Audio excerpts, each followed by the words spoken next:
ಮಹಾದೇವ ಮಹಾದೇವ ಮಹಾದೇವ ಮಹಾದೇವ ಇಲ್ಲಿಂದ ಮುಂದೆ ಶಬ್ದವಿಲ್ಲ, ಇಲ್ಲಿಂದ ಮುಂದೆ ಶಬ್ದವಿಲ್ಲ. ಸ್ವಾಮಿ ನೀನು ಶಾಶ್ವತ ನೀನು, ಸ್ವಾಮಿ ನೀನು ಶಾಶ್ವತ ನೀನು. ಎತ್ತಿದೆ ಬಿರುದ ಜಗವೆಲ್ಲರಿಯಲು, ಎತ್ತಿದೆ ಬಿರುದ ಜಗವೆಲ್ಲರಿಯಲು.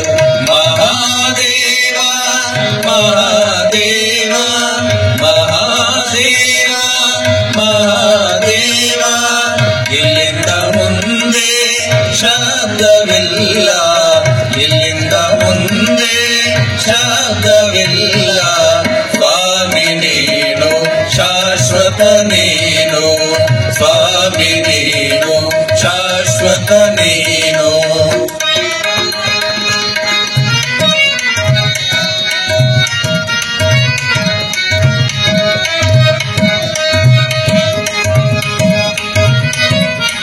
ಜಗಕ್ಕೆ ಏಕೈಕ ದೇವ, ಜಗಕ್ಕೆ ಏಕೈಕ ದೇವ, ಪಶುಪತಿ ಜಗಕ್ಕೆ ಏಕೈಕ ದೇವ, ಪಶುಪತಿ ಜಗಕ್ಕೆ ಏಕೈಕ ದೇವ. ಸ್ವರ್ಗ ಮರ್ತ್ಯ ಪಾತಾಳದೊಳಗೆ, ಸ್ವರ್ಗ ಮರ್ತ್ಯ ಪಾತಾಳದೊಳಗೆ, ಸ್ವರ್ಗ ಮರ್ತ್ಯ ಪಾತಾಳದೊಳಗೆ, ಸ್ವರ್ಗ ಮರ್ತ್ಯ ಪಾತಾಳದೊಳಗೆ. ಒಬ್ಬನೇ ದೇವ ಕೂಡಲ ಸಂಗಮ ದೇವ, ಒಬ್ಬನೇ ದೇವ ಕೂಡಲ ಸಂಗಮ ದೇವ, ಒಬ್ಬನೇ ದೇವ ಕೂಡಲ ಸಂಗಮ ದೇವ, ಒಬ್ಬನೇ ದೇವ ಕೂಡಲ ಸಂಗಮ ದೇವ. ಸ್ವಾಮಿ ನೀನು ಶಾಶ್ವತ ನೀನು, ಸ್ವಾಮಿ ನೀನು ಶಾಶ್ವತ ನೀನು. ಎತ್ತಿದೆ ಬಿರುದ ಜಗವೆಲ್ಲರಿಯಲು, ಎತ್ತಿದೆ ಬಿರುದ ಜಗವೆಲ್ಲರಿಯಲು. ಮಹಾದೇವ ಮಹಾದೇವ ಮಹಾದೇವ ಮಹಾದೇವ ಇಲ್ಲಿಂದ ಮುಂದೆ ಶಬ್ದವಿಲ್ಲ, ಇಲ್ಲಿಂದ ಮುಂದೆ ಶಬ್ದವಿಲ್ಲ. ಸ್ವಾಮಿ ನೀನು ಶಾಶ್ವತ ನೀನು, ಸ್ವಾಮಿ ನೀನು ಶಾಶ್ವತ ನೀನು, ಸ್ವಾಮಿ ನೀನು ಶಾಶ್ವತ ನೀನು,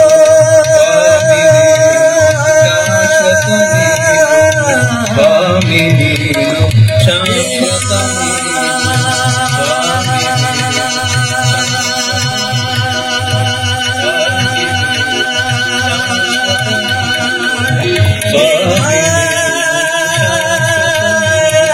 ಕೂಡಲ ಸಂಗಮ ದೇವ ನಮ್ಮ ಕೂಡಲ ಸಂಗಮ ದೇವ ನಮ್ಮ ಕೂಡಲ ಸಂಗಮ ದೇವ ನಮ್ಮ ಕೂಡಲ ಸಂಗಮ ದೇವ, ಕೂಡಲ ಸಂಗಮ ದೇವ ನಮ್ಮ ಕೂಡಲ ಸಂಗಮ ದೇವ ನಮ್ಮ ಕೂಡಲ ಸಂಗಮ ದೇವ ನಮ್ಮ ಕೂಡಲ ಸಂಗಮ ದೇವ.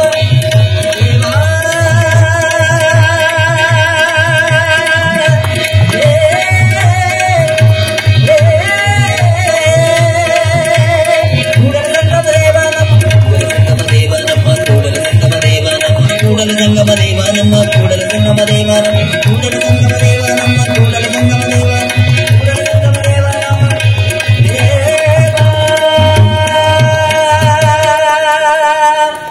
ಕಾಯದೊಳು ಗುರುಲಿಂಗ ಜಂಗಮ ದಾಯತವನೆರೆಯಲಿಕೆ ಸುಲಭೋಪಾಯದಿಂದೆದಿರಿಟ್ಟು ಬಾಹ್ಯ ಸ್ಥಳಕ್ಕೆ ಕುರುವಾಗಿ ದಾಯದೋರಿ ಸಮಸ್ತ ಭಕ್ತನೇ ಕಾಯವನ್ನು ಪಾವನ ಮಾಡಿದ ರಾಯಪೂರ್ವಾಚಾರ್ಯ ಸಂಗನ ಬಸವ ಶರಣಾರ್ಥ. ಆರಂಭದಲ್ಲಿ ವಿಶ್ವಗುರು ಬಸವ ತಂದೆಯನ್ನ, ಜಗದಾದಿ ಜಗದ್ಗುರು ಪಂಚ ಆಚಾರ್ಯರನ್ನ ಸ್ಮರಣೆ ಮಾಡಿ ಈ ಒಂದು ಗುರುನಮನ ಕಾರ್ಯಕ್ರಮ 2024 ಹುಬ್ಬಳ್ಳಿಯ ನವನಗರದಲ್ಲಿ ಈ ಕಾರ್ಯಕ್ರಮದ ಕೇಂದ್ರ ಬಿಂದುಗಳು ನಡೆದಾಡುವ ದೇವರು ಜ್ಞಾನಯೋಗಿ ಪರಮ ಪೂಜ್ಯ ಶ್ರೀ ಸಿದ್ದೇಶ್ವರ ಅಪ್ಪಂಗಳವರ ಚರಣ ಕಮಲಗಳಲ್ಲಿ ಅನಂತ ಕೋಟಿ ಪ್ರಣಾಮಗಳನ್ನು ಸಮರ್ಪಣೆ ಮಾಡಿ ಈ ಒಂದು ಕ್ಷೇತ್ರದ ಚನ್ನವೀರ ಶರಣರಲ್ಲಿ ಕೂಡ ಅನಂತ ಕೋಟಿಯ ಪ್ರಣಾಮಗಳನ್ನು ಸಮರ್ಪಣೆ ಮಾಡಿ ಕಾರ್ಯಕ್ರಮದ 4ನೇ ದಿನ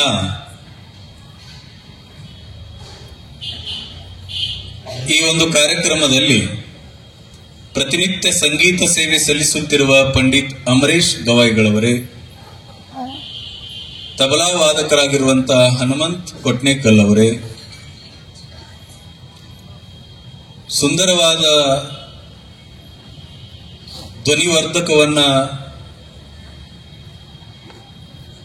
ವ್ಯವಸ್ಥೆ ಮಾಡಿರುವಂತಹ ಧ್ವನಿವರ್ಧಕದ ವ್ಯವಸ್ಥಾಪಕರೇ, ಪ್ರತಿನಿತ್ಯನೂ ಕೂಡ ಈ ಕಾರ್ಯಕ್ರಮದಲ್ಲಿ ವಿಡಿಯೋ ಮತ್ತು ಫೋಟೋಗ್ರಾಫಿಯನ್ನು ಮಾಡುತ್ತಿರುವ ಕಿರಣ್ ಅವರೇ, ಹಾಗೆ ನಿರೂಪಣೆ ಮಾಡುತ್ತಿರುವ ಸತೀಶ್ ಕುಲಕರ್ಣಿ ಅವರೇ, ಪಟ್ಟಣ್ ಶೆಟ್ರೆ, ಜೊತೆಗೆ ಈ ಕಾರ್ಯಕ್ರಮದ ಸರ್ವಾಂಗ ವ್ಯವಸ್ಥೆಯನ್ನು ಮಾಡಿರುವಂತಹ ಪೂಜ್ಯ ಶ್ರೀ ಸಿದ್ದೇಶ್ವರ ಮಹಾಸ್ವಾಮೀಜಿಯವರ ಪ್ರವಚನ ಮತ್ತು ದಾಸೋಹ ಸಮಿತಿ ಎಲ್ಲ ಪದಾಧಿಕಾರಿಗಳೇ, ಆಗಮಿಸಿದ ಎಲ್ಲ ಶರಣ ಬಂಧುಗಳೇ, ತಂದೆ ತಾಯಿಗಳೇ, ತಮ್ಮೆಲ್ಲರ ಅಂತರಾತ್ಮಕ್ಕೆ ಶರಣು ಶಿವಶರಣಾರ್ಥಿಗಳು.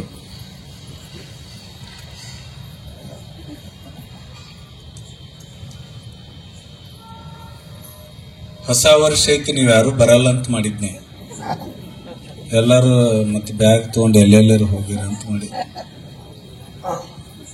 ಒಂದಿಷ್ಟು ಮಂದಿ ಬ್ಯಾಗ್ ತಗೊಂಡು ಈ ಕಡೆ ಬಂದಾರ. ಏನ್ ಈ ಕಡೆ ಹೋಗ್ತಾರ?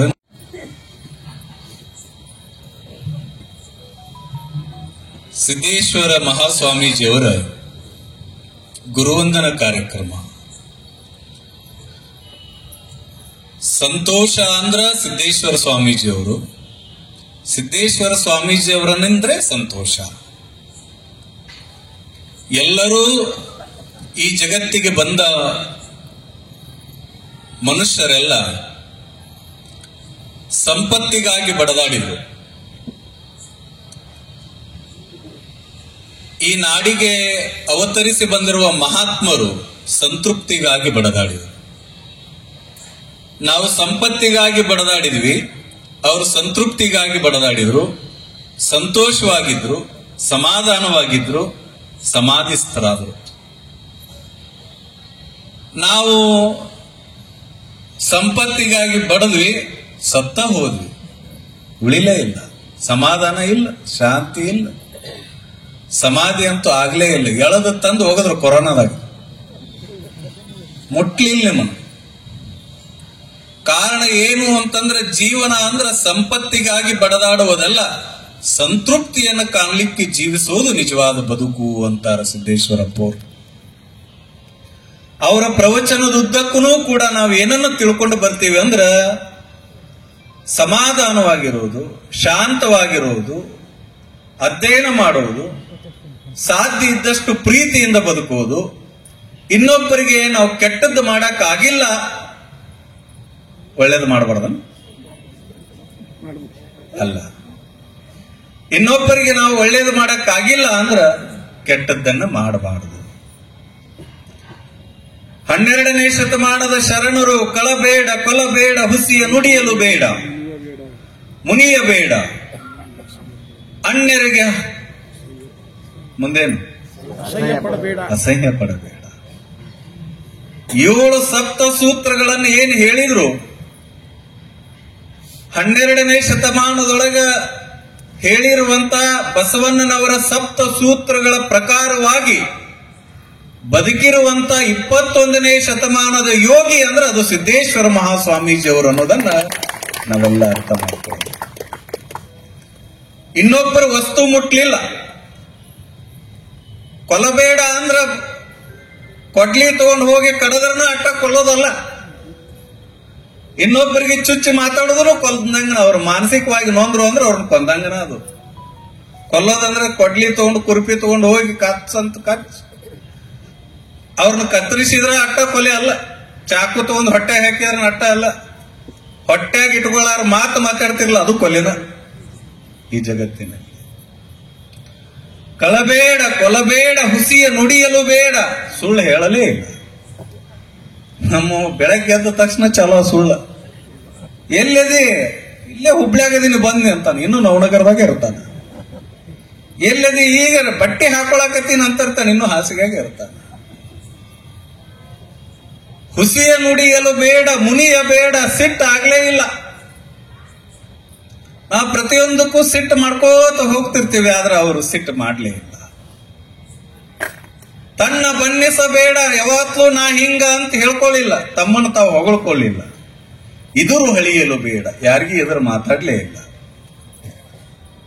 ಕಾರಣ ಇದೇ ಅಂತರಂಗದ ಶುದ್ಧಿ, ಇದೇ ಬಹಿರಂಗ ಶುದ್ಧಿ. ಒಳಗ ಸ್ವಚ್ಛ ಆಗೋದು, ಹೊರಗ ಸ್ವಚ್ಛ ಆಗೋದು ಅಂದ್ರ ಸಬಿನ ಸರ್ಫ್ ಎಕ್ಸಲ್ ಹಾಕಿ ತೊಳ್ಕೊಳ್ಳೋದಲ್ಲ. ತಲೆ ತೊಳ್ಕೊಳ್ಳೋದು ಅಂತಂದ್ರ ಕ್ಲಿನಿಕ್ ಪ್ಲಸ್ ಹಾಕಿ ತಲೆ ತೊಳ್ಕೊಂಡ್ರೆ ತಲೆ ಸ್ವಚ್ಛ ಆಗಲ್ಲ. ತಲೆಯಾಗಿರೋ ಕೆಟ್ಟ ವಿಚಾರಗಳನ್ನ ತೆಗೆದು ಹಾಕಿದ್ರೆ ತಲೆ ಸ್ವಚ್ಛ ಆಕೈತೆ ಹೊರತು ಶಾಂಪು ಹಾಕಿರೋ ತಲೆ ಸ್ವಚ್ಛ ಆಗಲ್ಲ. ಮನಸ್ಸಿನಾಗಿರುವ ಮಾತುಗಳನ್ನ ತೆಗೆದು ಹಾಕಬೇಕು, ಕೆಟ್ಟ ವಿಚಾರಗಳನ್ನ ತೆಗೆದು ಹಾಕಬೇಕು, ಕೆಡಕ ಮಾಡುವ ವಿಚಾರಗಳನ್ನ ತೆಗೆದು ಹಾಕಬೇಕು. ಅದು ನಿಜವಾದ ಅಂತರಂಗದ ಶುದ್ಧಿ. ಬಹಿರಂಗ ಶುದ್ಧಿ ಇನ್ನೊಬ್ಬರ ವಸ್ತು ಮುಟ್ಟಬಾರದು, ಇನ್ನೊಬ್ಬರಿಗೆ ಕೆಟ್ಟದ್ದನ್ನ ಮಾಡದೇ ಇರೋದು, ಕೆಟ್ಟ ದಾರಿಗೆ ಹಿಡಿದೇ ಇರೋದು ಬಹಿರಂಗ ಶುದ್ಧಿ. ನವನಗರದಾಗ ಇಷ್ಟ ಜನ ಅದಿರೇನು? ಇಲ್ಲ. ನೀವೆಲ್ಲ ದಾರಿ ಸತ್ಸಂಗದ ದಾರಿ, ಒಂದಿಷ್ಟು ಮಂದಿಗೆ ಗೋವಾ ದಾರಿ, ಒಂದಿಷ್ಟು ಮಂದಿಗೆ ಬಾರವೇ ದಾರಿ. ಎಷ್ಟಾಗಿಲ್ಲ? ಹೊಸ ವರ್ಷ ಬಂತು ಅಂದ ತಕ್ಷಣ ಎಲ್ಲಾರು 31ಕ್ಕೆ ಬ್ಯಾಗ್ ರೆಡಿನ ಆಗತ್ತಾವ. ಈಗ ನಾ ಬರಾಕತ್ತೀನಿ, ಒಬ್ಬಕ್ಕೆ ಹೆಣ್ಮಗಳಿಟ್ಟು ದೊಡ್ಡ ಕೇಕ್ ತಗೊಂಡ್ ಹೊಂಟಾಳೆ. ಎದಕ್ ಹೊಂಟಾಳ? ಏನ್ ಕುಂದ್ರಕದಾಳ ಅದ್ರ ಮೇಲೆ? ಯಾವುದು ಹೊಸ ವರ್ಷ? ಪಂಚಾಂಗದೊಳಗೆ ಡೇಟ್ ಚೇಂಜ್ ಆಯ್ತೆ ಹೊರತು ಮನಸ್ಸಿನೊಳಗೆ ವಿಚಾರ ಚೇಂಜ್ ಆಗ್ಲಿಲ್ಲ ಅಂದ್ರೆ ಯಾವ ಹೊಸ ವರ್ಷ? ನಮಗ ಡೇಟ್ ಚೇಂಜ್ ಆದ್ರೆ ಹೊಸ ವರ್ಷ ಅಲ್ಲ. ಹೊಸ ವರ್ಷ ಬಂತು, ನಾವು ಹೋಗ್ಬೇಕಪ್ಪ ನವನಗರಕ್ಕೆ ಹೋಗ್ಬೇಕಂತ ಹೊಸ ವರ್ಷ ನವನಗರಕ್ಕೆ ಬಂತು. 12 ಆಗಿತ್ತು, ಎಲ್ಲಾರನ್ನು ನೋಡಿತ್ತು, ಎಲ್ಲಾರು ಕುಡುಕ್ರ. ಅದು ಅಂತೂ ಹೊಸ ವರ್ಷ ಬಂದೈತಿ ಅಂತ ನಾನು ನೋಡಾಕ ಬಂದೆ, ಎಲ್ಲರೂ ಕುಡುಕ್ರದಾರ. ಇಲ್ಲಿ ಒಬ್ಬರೇ ಚಲೋ ಇದ್ದವರು. ಹಂಗ ಬಂತು, ಹಂಗ ಹೋತು. ಇದು ಅಂತರಂಗ ಶುದ್ಧಿ ಅಲ್ಲ, ಇದು ಬಹಿರಂಗ ಶುದ್ಧಿ ಅಲ್ಲ. ಸಂತೃಪ್ತಿಯಿಂದ ಬದುಕೋದು, ಏನೂ ಇಲ್ಲ ಅಂದ್ರೂ ಪರವಾಗಿಲ್ಲ. ಜೀವನದೊಳಗೆ ಹೆಂಗ ಬದುಕಬೇಕು ಅನ್ನೋದನ್ನ ತಮ್ಮ ಪ್ರವಚನದುದ್ದಕ್ಕೂ ಹೇಳ್ಕೋತ ಬಂದ್ರು ಸಿದ್ದೇಶ್ವರಪ್ಪವರು. ಹೆಂಗ ಗಳಿಸಬೇಕಂತ ಹೇಳಿಲ್ಲ, ಹೆಂಗ ಬದುಕಬೇಕಂತ ಹೇಳಿದ್ರು. ಈಗಿನ ದಿನಮಾನಗಳಲ್ಲಿ ಜ್ಯೋತಿಷ್ಯ ಕೇಂದ್ರ, ಅವು ಕೇಂದ್ರ, ಅಂತವು ಇಂಥವು ಆಗ್ಯಾವ. ಹೋದ ತಕ್ಷಣ 500 ರೂಪಾಯಿ ಫೀ ಎಂಟ್ರನ್ಸ್. ನಿಮಗೆ ಹೆಂಗ ಬದುಕಬೇಕು, ಮನ್ಯಾಗ ಏನ್ ಹಾಕಬೇಕು, ಏನ್ ಹಾಕಿದ್ರೆ ರೊಕ್ಕ ಬರ್ತೈತಿ, ಏನ್ ತೆಗೆದ್ರೆ ರೊಕ್ಕ ಬರಲ್ಲ, ಬಾಕ್ಲ ಕಿತ್ತಿ ಕಡೆ ಹೆಚ್ಚಿದ್ರೆ ರೊಕ್ಕ ಗಳಿಸೋದು ಹೇಳ್ತಾರ. ಎಲ್ಲಾರು ಗಳಿಸೋದು ಹೇಳಿದ್ರು, ಆದ್ರೆ ಈ ಜೀವನದೊಳಗೆ ಬದುಕೋದನ್ನ ಹೇಳಿರುವಂತ ಯೋಗಿ ಅಂದ್ರ ಅದು ಸಿದ್ದೇಶ್ವರಪ್ಪವರು ಅನ್ನೋದನ್ನ ಈ ಜನರಿಗೆ ಹೆಂಗ ಬದುಕಬೇಕಂತ ಹೇಳಿದ್ರು.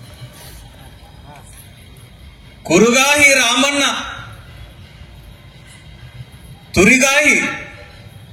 ತುರಿಗಾಹಿ ರಾಮಣ್ಣ ಇದ್ದ. ಊರಾಣ ದನ ಕಾಯ್ತಿದ್ದ. ಏನ್ ಮಾಡ್ತಿದ್ದ? ದನ ಕಾಯ್ತಿದ್ದ. ಎಲ್ಲರೂ ಮನ್ಯಾಗಿನ ದನ ತಗೊಂಡು ಹೋಗೋದು, ಅಗಸೆಯಾಗ ಒಂದು ಕಡೆ ಬಂದು ಎಲ್ಲಾ ದನಗಳನ್ನು ಕೂಡಿಸ್ಕೊಂಡು ಅವಕರನ್ನ ತಗೊಂಡು ಹೋಗೋದು, ಅವುಗಳನ್ನು ಮೈಯಾಕ್ ಬಿಡೋದು, ಅಲ್ಲಿ ಆರಾಮ ಸ್ವಚ್ಛಂದದಿಂದ ಹಾಡ್ಕೋತ ಕುಂದ್ರೋದು, ಪರಿಸರವನ್ನು ನೋಡ್ಕೋತ. 12ನೇ ಶತಮಾನದೊಳಗೆ ತುರಗಾಹಿ ರಾಮಣ್ಣ ಊರಾಣ ದನ ಕಾಯ್ತಿದ್ದ. ದನಗಳನ್ನು ಒಯ್ದು ಮೈಸಲಿಕ್ಕೆ ಬಿಡ್ತಿದ್ದ, ತಾನು ಗಿಡದ ಕೆಳಗೆ ಕುಂತು ಹಾಡ್ತಿದ್ದ. ಅಲ್ಲಿರುವುದು ನಮ್ಮನೆ, ಇಲ್ಲಿ ಇರೋದು ಸುಮ್ಮನೆ ಅಂತ ಅಂತಿದ್ದ. ಪ್ರಕೃತಿಯೊಳಗನ ತನ್ನ ಜೀವನವನ್ನ ಕಳೆದ. ಪ್ರಕೃತಿಯೊಳಗ ಜೀವನ ಕಳೆದ. ಊರೊಳಗೆ ಹೋಗ್ಬೇಕು ಅಂದ್ರ ಇಲ್ಲಿ ಕಾಡು ಪ್ರಾಣಿಗಳದಾವ, ಅಲ್ಲಿ ಕಾಡುವ ಪ್ರಾಣಿಗಳದಾವ, ಇಲ್ಲೇ ಇರೋದು ಬಹಳ ಸುಖ ಅಂತಿದ್ದ ತುರಗಾಯಿ ರಾಮಣ್ಣ. ಅಲ್ಲಿ ಕಾಡು ಪ್ರಾಣಿಗಳದಾವ, ಒಟ್ಟ ಕಾಡ್ನ್ಯಾಗ. ಇಲ್ಲಿ ಕಾಡು ಪ್ರಾಣಿಗಳದಾವ ಊರಾಗ. ಒಂದಕ್ಕೊಂದು ವಿಚಿತ್ರ ಅದಾವ, ಮತ್ತ ಒಂದಕ್ಕೊಂದು ವಿಚಿತ್ರ ಕಾಡ್ತಾವ. ಇಲ್ಲೇ ಇರುವುದು ಬಹಳ ಸುಖ ಅಂತ ಹಾಡ್ತಿದ್ದ. ಜನ ಅಂತಿದ್ರು ಅವನಿಗೆ ದನ ಕಾಯಿ ತುರಿಗಾಹಿ ರಾಮಣ್ಣ ಅಂತಿದ್ರು.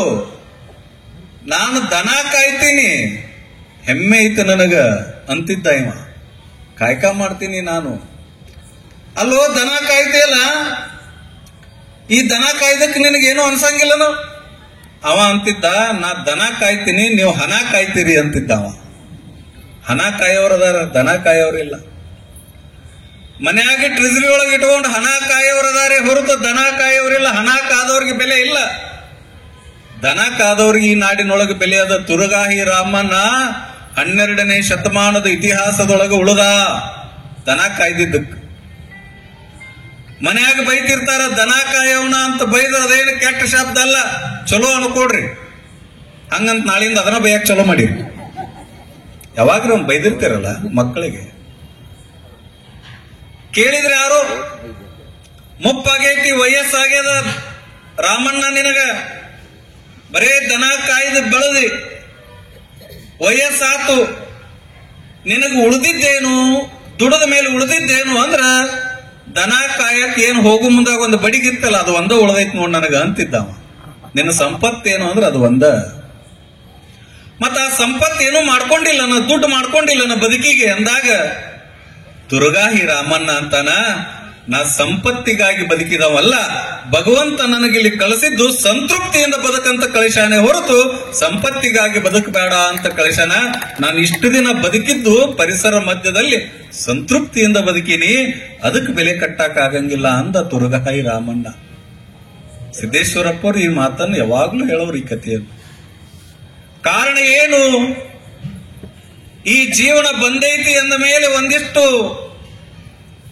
ಸಂತೃಪ್ತಿಯಿಂದ ಬದುಕೋದು.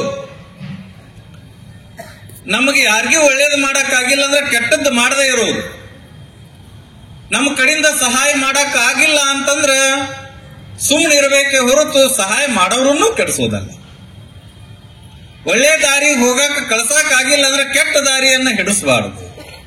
ಇದು ನಿಜವಾದ ಜೀವನ ಅಂತ ಹೇಳ್ಕೋತ ಹೋದ್ರು. ಅದಕ್ಕೆ ಸಿದ್ದೇಶ್ವರ ಸ್ವಾಮೀಜಿಯವರನ್ನ ಏನಂತ ಕರೆದ್ರು ಅಂತಂದ್ರ, ಈ ನಾಡಿನೊಳಗೆ ಅಭಿನವ ಅಲ್ಲಮ ಅಂತ ಕರೆದ್ರು ನೋಡ್ರಿ. ಅಭಿನವ ಅಲ್ಲಮ ಅಂತ ಕರೆದ್ರು. ಅಲ್ಲಮ ಪ್ರಭುದೇವರ ವಚನಗಳನ್ನ, ನಿರ್ವಚನಗಳನ್ನ ಸಂಪೂರ್ಣವಾಗಿ ಬಹಳಷ್ಟು ಸುಂದರವಾಗಿ ಈ ನಾಡಿನಲ್ಲಿ ಪ್ರವಚನವನ್ನ ಮಾಡುವಂತ ಸಮರ್ಥ ಯೋಗಿ ಅಂದ್ರೆ ಅದು ಸಿದ್ದೇಶ್ವರಜ್ಜವರು. ಬಹಳಷ್ಟು ಕಠಿಣ. ಒಂದೊಂದು ವಚನವನ್ನೇ ಒಂದೊಂದು ವಾರ ಪ್ರವಚನ ಮಾಡಬೇಕು. ಅಷ್ಟು ಅರ್ಥ ಗಂಭೀರವಾಗಿರುವಂತ ವಚನಗಳು. ಅಂತ ವಚನಗಳನ್ನ ಬಿಡಿಸಿ ಶಬ್ದಶಃ ಅರ್ಥಗಳನ್ನ ತುಂಬಿ ಅಲ್ಲಮ ಪ್ರಭುದೇವರ ವಚನ ನಿರ್ವಚನ ಪ್ರವಚನ ಅಂತನೂ ಒಂದು ಬುಕ್ ಮಾಡಿದ್ರು. ಅವರು ಪ್ರವಚನ ಮಾಡಿದ್ದನ್ನು ಇವತ್ತೂ ನಾವು ನೋಡ್ತೇವೆ, ಕೇಳ್ತೇವೆ. ಅದಕ್ಕೆ ಅವರನ್ನ ಆ ಗ್ರಂಥ ಬರೆದು ಅವರ ಜ್ಞಾನವನ್ನು ನೋಡಿ, ಅವರ ವಿರಾಗವನ್ನು ನೋಡಿ, ಅವರ ಯೋಗತ್ವವನ್ನು ನೋಡಿ ಈ ನಾಡು ಅವರನ್ನು ಏನಂತ ಕರೀತು ಅಂದ್ರ ಅಭಿನವ ಅಲ್ಲಮ, ಅಭಿನವ ಅಲ್ಲಮ. ನಿನ್ನೆ ಅಭಿನವ ವಿವೇಕಾನಂದ ಅಂತ ಕರೆದ್ರು, ಇವತ್ತು ಅಭಿನವ ಅಲ್ಲಮ ಅಂತ ಕರೆದ್ರು. ಯಾವ ಬಿರುದುಗಳನ್ನು ಅವರು ತಗೊಳ್ಳಿಲ್ಲ, ಜನ ಕೊಟ್ಟ ಬಿರುದುಗಳು. ಯಾರ ಬಿರುದಿನ ಹಿಂದೆ ಬೆನ್ನ ಹತ್ತಿ ಹೋಗ್ತಾರೆ, ಬಿರುದುಗಳು ಸಿಗೋದಿಲ್ಲ. ಇವತ್ತು ಬಹಳ ಮಂದಿ 30,000 40,000 ಕೊಟ್ಟು ಡಾಕ್ಟರೇಟ್ ತಗೊಳಕತ್ತಾರ. ನನಗೂ ಒಂದು ಬಂದಿತ್ತು, ಲಂಡನ್ ಯೂನಿವರ್ಸಿಟಿಯಿಂದ ಅಂತದ್ದು ಬೆಂಗಳೂರಾಗ ಬ್ರಾಂಚ್ ಐತಂತ, 3 ಲಕ್ಷ ಕೊಡ್ರಿ ನಿಮ್ಗೆ ಡಾಕ್ಟರೇಟ್ ಕೊಡ್ತೀನಿ ನಾನು. ನನಗೊಂದು 3,000 ರೂಪಾಯಿ ಅದಾವ ನೋಡ್ತಮ್ಮ ಅಕೌಂಟ್ನಾಗ ಅಂದ್ಯ. ಫೋನ ಇಟ್ಟವ. 1 ಲಕ್ಷ ಕೊಟ್ರ ಸಾಕು, 50,000 ಕೊಟ್ರ ಸಾಕು ಡಾಕ್ಟರೇಟ್ ಸಿಗುವಂತ ಕಾಲದೊಳಗ ಯಾವ ಬಿರುದನ್ನೂ ಕೂಡ ನನಗೆ ಬೇಡ ಅಂತ ತಿಳ್ಕೊಂಡು ಜೀವನದೊಳಗೆ ನಡೆದವರು ಸಿದ್ದೇಶ್ವರಜ್ಜರು. ಅವ್ರ ಬಗ್ಗೆ ಎಷ್ಟು ಹೇಳಿದ್ರು ಕಡಿಮೆನ. ಮಹಾರುದ್ರದೊಳಗೆ ಒಂದು ಮಾತು ಬರ್ತದ, ಅತ್ಯತಿಷ್ಠ ದಿಶಾಂಗುಲಂ ಅಂತ ಹೇಳಿ. ನೀವೆಲ್ಲ ರುದ್ರ ಹೇಳೋ ತಾಯಂದ್ರಿಗೆ ಗೊತ್ತಾಗ್ತದೆ. ಅತ್ಯತಿಷ್ಠ ದಶಾಂಗುಲಂ ಅಂದ್ರೆ ನಾವು ಒಂದು ಹೇಳಿದ್ರ ಅದರ 10 ಪಟ್ಟ ಆ ವ್ಯಕ್ತಿತ್ವ ಇರ್ತೈತಂತ. ನಾವು ಬರೇ ಒಂದು ಮಾರ್ಕ್ಸ್ ತಗೊಳಕ ಅವ್ರ ಬಗ್ಗೆ ವರ್ಣನೆ ಮಾಡಿದ್ರ ಅವ್ರ ವರ್ಣನೆ 10 ಪಟ್ಟು ಹಿಮಾಲಯದಷ್ಟು ಎತ್ತರ ಇರ್ತೈತಿ ಅನ್ನುವಂತ ಶಬ್ದಶಃ ಅರ್ಥವನ್ನು ರುದ್ರದಲ್ಲಿ ಹೇಳ್ತಾರ. ಈ ಶಬ್ದವೇ ವೇದಗಳ ಕಾಲದಿಂದ, ಆಗಮಗಳ ಕಾಲದಿಂದ ಬಂತಲ್ಲ, ಅದು ಸಿದ್ದೇಶ್ವರ ಅಜ್ಜವರನ್ನ ನೋಡೇ ಆ ಶಬ್ದ ಹುಟ್ಟಿತೇನೋ ಅನ್ನುವಷ್ಟರ ಮಟ್ಟಿಗೆ ಸಿದ್ದೇಶ್ವರ ಅಜ್ಜವರ ಜೀವನ ಅಷ್ಟು ಸುಂದರವಾಗಿತ್ತು. ಎಷ್ಟು ವರ್ಣಿಸ್ಲಿಕ್ಕೆ ಹೋದ್ರೂ ಕೂಡ ಅವರು ಇನ್ನೂ ಒಂದು ಪಾಯಿಂಟ್ ಹೆಚ್ಚಾಕಾರ ಹೊರತು ಕಡಿಮೆ ಆಗಂಗಿಲ್ಲ. ಯಾವ ಮಗ್ಗಲದಲ್ಲಿ ನೋಡಿದ್ರೂ ಕೂಡ ಆ ಮಗ್ಗಲದಲ್ಲಿ ಅವರ ವ್ಯಕ್ತಿತ್ವ ದೊಡ್ಡದಾಗೇ ಕಾಣ್ತೈತೆ ಹೊರತು ಯಾವತ್ತೂ ಅವ್ರ ವ್ಯಕ್ತಿತ್ವ ಕಡಿಮೆ ಆಗುವುದಿಲ್ಲ. ಗದಗಿನ ಮಠ ಅದ, ಗದಗಿನೊಳಗ ತೋಂಟದಾರೆ ಲಿಂಗೈಕ್ಯ ಸಿದ್ಧಲಿಂಗ ಜಗದ್ಗುರುಗಳಿದ್ರು. ಸಿದ್ಧಲಿಂಗ ಜಗದ್ಗುರುಗಳು ಬಹಳ ಅತ್ಯದ್ಭುತವಾಗಿರುವಂತ ವಾಗ್ಮಿಗಳು. ಅವ್ರ ಪ್ರವಚನ, ಅವರ ಆಶೀರ್ವಚನ ಅಂದ್ರೆ ಜನ ಬಹಳಷ್ಟು ಮುಗಿಬಿದ್ದು ಕೇಳೋದು. ಅವ್ರು ಎಲ್ಲರೂ ಹೋದಾಗ ಭಾಷಣದೊಳಗೆ ಹೇಳೋರು. ಅವ್ರದ್ದು ಮತ್ತು ಸಿದ್ದೇಶ್ವರ ಅಪ್ಪಗಳದು ಎಲ್ಲಾದ್ರೂ ಕಾರ್ಯಕ್ರಮ ಇತ್ತಂದ್ರ ಗದಗಿನ ಸಿದ್ಧಲಿಂಗ ಜಗದ್ಗುರುಗಳು ತಾವು ಮಾತಾಡಿ ಕೊನೆಗೊಂದು ಮಾತು ಹೇಳ್ತಿದ್ರಂತ, ನಾ ಇಷ್ಟೊತ್ತು ನಿಮ್ಗೆ ರೊಟ್ಟಿ ಪಲ್ಯ ಕೊಟ್ಟಿನಿ, ಈಗ ಸಿದ್ದೇಶ್ವರ ಅಪ್ಪವ್ರು ಮಾತಾಡ್ತಾರ, ಅದು ಹೋಳಿಗೆ ಉಂಡಂಗ ಆಕೈತೆ ಅವ್ರ ಮಾತು ಅಂದ್ರ ಅಂತ ತಿಳ್ಕೊಂಡು ಸಿದ್ಧಲಿಂಗ ಜಗದ್ಗುರುಗಳಂತಿದ್ರು ಅನ್ನುವಂತ ಇತಿಹಾಸವನ್ನು ನಾವು ಕೇಳ್ತೇವೆ.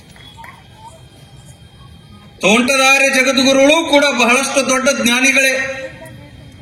ಅಂತ ಜ್ಞಾನಿಗಳು ಕೂಡ ಯಾರನ್ನು ಒಪ್ಕೋತಿದ್ರು ಅಂತಂದ್ರ, ಯಾರನ್ನು ದೊಡ್ಡವರು ಅಂತಿದ್ರು, ಜ್ಞಾನಿಗಳು ಅಂತಿದ್ರು ಅಂದ್ರೆ ಸಿದ್ದೇಶ್ವರಪ್ಪಗಳನ್ನ ಜ್ಞಾನಿಗಳು ಅಂತಿದ್ರು. ಹಂಗ ಬದುಕಿದ್ರು. ಸುಮ್ಮನೆ ಬದುಕೋದಲ್ಲ, ಭೂಮಿಗೆ ಬಂದೇವಿ ಬಂದು ಸುಮ್ಮನೆ ಹೋಗೋದಲ್ಲ. ಒಂದಲ್ಲ ಎರಡಲ್ಲ, ಸರಿಸುಮಾರು 5 ಭಾಷೆಗಳನ್ನ ಮಾತನಾಡಿ ಯಾರಾದ್ರೂ ಪ್ರಶ್ನೆ ಕೇಳಿದ್ರೆ ಸಾಕು, ಗಣಿತದೊಳಗೆ ಏನಾದ್ರೂ ಪ್ರಶ್ನೆ ಇದ್ರೆ ಅದಕ್ಕೂ ಉತ್ತರ ಕೊಡೋದು, ಇಂಗ್ಲಿಷ್ದೊಳಗೆ ಏನಾದ್ರೂ ಪ್ರಶ್ನೆ ಕೇಳಿದ್ರೆ ಅದಕ್ಕೂ ಉತ್ತರ ಕೊಡೋದು, ಕನ್ನಡದೊಳಗೆ ಕೇಳಿದ್ರೆ ನಿರರ್ಗಳವಾಗಿ ಅದಕ್ಕೆ ಸಮಂಜಸವಾಗಿರುವಂತ ಉತ್ತರವನ್ನ ನೀಡಿ ಬಂದಿರೋ ಭಕ್ತರನ್ನ ಪ್ರೀತಿಯಿಂದನ ಕಾಣ್ತಿದ್ರು. ಯಾರೋ ಒಬ್ರು ಮಾತನಾಡುವಂತ ಸಂದರ್ಭದೊಳಗೆ ನಾನು ಕೇಳಿದ ಒಂದು ಸಂದರ್ಭ, ಗುರುಗಳಿಗೆ ಗೌರವ ಕೊಡೋದು ತಪ್ಪು ಅಂತಂದ ಮಾತನಾಡುವಾಗ. ಗುರುಗಳಿಗೆ ಗೌರವ ಕೊಡೋದು ತಪ್ಪು ಅಂತ ಅನ್ನಲ್ಲ, ಯಾಕ ಅಂತ ನಾ ಕೇಳಿದೆ. ಗುರುಗಳಿಗೆ ಗೌರವ ಕೊಡೋದು ತಪ್ಪು ಯಾಕಂದ್ರ ಯಾರನ್ನ ನೋಡಿದ್ರ ಗುರುಗಳು ಅಂತ ಗೌರವ ಕೊಡಬೇಕು ಅಂತ ಅನಿಸ್ತದ, ಅವ್ರು ನಿಜವಾದ ಗುರುಗಳೇ ಹೊರತು ಇನ್ನೊಬ್ರು ಗುರುಗಳಲ್ಲ ಅನ್ನುವಂತ ಮಾತನ್ನ ಹೇಳಿದ್ರು. ಸಿದ್ದೇಶ್ವರ ಅಪ್ಪವರನ್ನು ಯಾರು ನೋಡ್ತಾರ ಅವರೆಲ್ಲರೂ ಗೌರವ ಕೊಟ್ಟು ಸಾಷ್ಟಾಂಗ ನಮಸ್ಕಾರ ಹಾಕ್ತಿದ್ರು ಅಂದ್ರ ಅವ್ರ ವ್ಯಕ್ತಿತ್ವ ಅಷ್ಟು ದೊಡ್ಡದಾಗಿತ್ತು. ಅವ್ರ ವ್ಯಕ್ತಿತ್ವ ಅಷ್ಟು ದೊಡ್ಡದಿತ್ತು. ಸಮೀಪ ಹೋಗಿ ನಮಸ್ಕಾರ ಮಾಡುವಂಗಿಲ್ಲ, ಎಲ್ಲರೂ ಅಲ್ಲೇ ದೂರ ನಿಂತ್ಕೊಂಡು ಸಾಷ್ಟಾಂಗ ನಮಸ್ಕಾರ ಹಾಕೋದು. ಅವ್ರಿಗೂ ಅವ್ರ ಕೈ ಮುಗಿತಿದ್ರು, ಆರಾಮಿದ್ದೀರಿ ಅಂತ ಮಾತಾಡಿಸ್ತಿದ್ರು. ಮಾತನಾಡಿಸಿ ಎಲ್ಲರಿಗೂ ಹೋಗಿ ಬರೀ ಪ್ರಸಾದ ಮಾಡ್ರಿ. ಯಾರಿಗೂ ಕೂಡ ನೋವನ್ನ ಉಂಟು ಮಾಡದೆ, ಒಂದು ಶಬ್ದವನ್ನು ಬಿರುಸಾಗಿ ಮಾತನಾಡದೆ ಜೀವನವನ್ನು ಕಳೆದ್ರು. ಒಂದು ಹೂ ಇಟ್ಟರೆ ಸಾಕು, ಒಂದು ಹೂವಿನ ಮೇಲೆ ಪ್ರವಚನ ಮಾಡಿದ್ರು.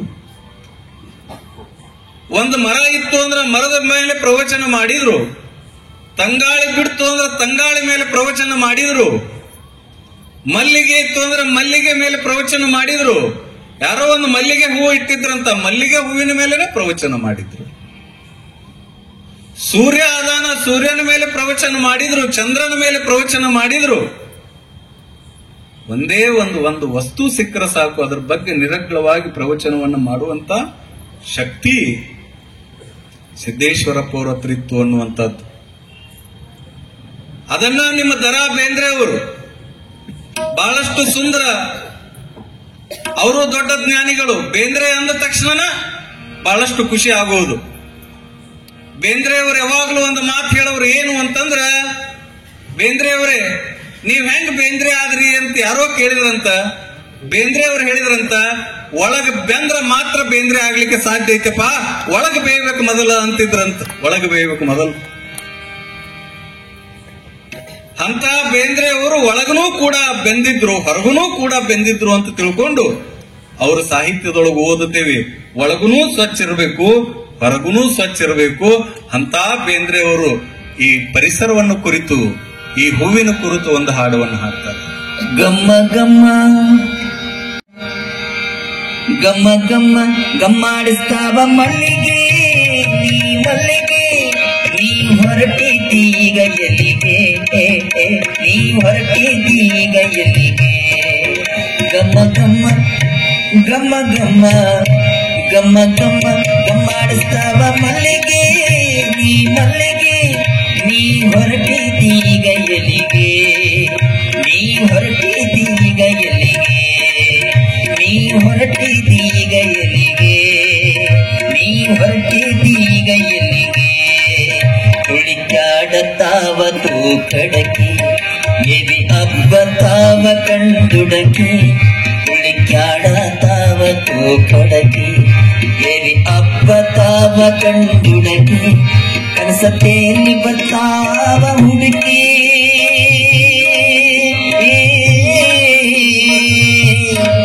ಕನಸತ್ತೇಲಿ ಬರ್ತಾವ ಹುಡುಕಿ, ಕನಸತ್ತೇಲಿ ಬರ್ತಾವ ಹುಡುಕಿ. ನೀ ಹೊರಟಿದ್ದೀಗ ಎಲ್ಲಿಗೆ, ನೀ ಹೊರಟಿದ್ದೀಗ ಎಲ್ಲಿಗೆ. ಗಮ್ಮ ಗಮ್ಮ ಗಮ್ಮ ಗಮ್ಮ ಗಮ್ಮಾಡಿಸ್ತಾವ ಮಲ್ಲಿಗೆ, ನೀ ಮಲ್ಲಿಗೆ, ನೀ ಹೊರಟಿದ್ದೀಗ ಎಲ್ಲಿಗೆ, ನೀ ಹೊರಟಿದ್ದೀಗ ಎಲ್ಲಿಗೆ. ಮಲ್ಲಿಗೆ ನೀ ಎಲ್ಲಿಗೆ, ಮಲ್ಲಿಗೆ ನೀ ಎಲ್ಲಿಗೆ, ಮಲ್ಲಿಗೆ ನೀ ಎಲ್ಲಿಗೆ. ಚಂದ್ರಮ ಕನ್ನಡಿ ಹರಳ, ಚಿಕ್ಕಿ ತೋರಿಸ್ತಾವ ಚಚಿ ಬೆರಳ. ಚಂದ್ರಮ ಕನ್ನಡಿ ಹರಳ, ಮನಸ್ಸೋತು ಆಯಿತು ಮರುಳ.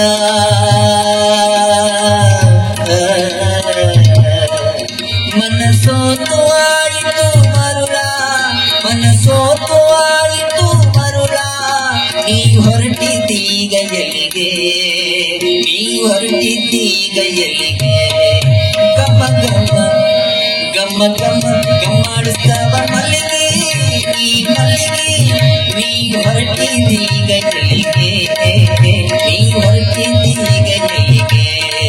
ಮಲ್ಲಿಗೆ ನೀ ಎಲ್ಲಿಗೆ, ಮಲ್ಲಿಗೆ ನೀ ಎಲ್ಲಿಗೆ. ಕಲ್ಲಾಡ್ತಾವ ಮರದ ಬುಡುಕ, ಕೇರಿ ಬೇರಿ ನುಗ್ಗುತ್ತಾವ ಧಡಕ.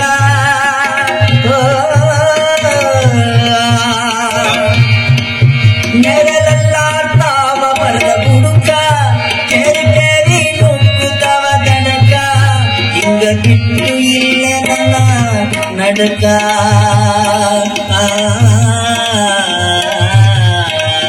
ಹಿಂಗ ಬಿಟ್ಟು ಇಲ್ಲ ನನ್ನ ನಡಕ, ಹಿಂಗ ಬಿಟ್ಟು ಇಲ್ಲ ನನ್ನ ನಡಕ.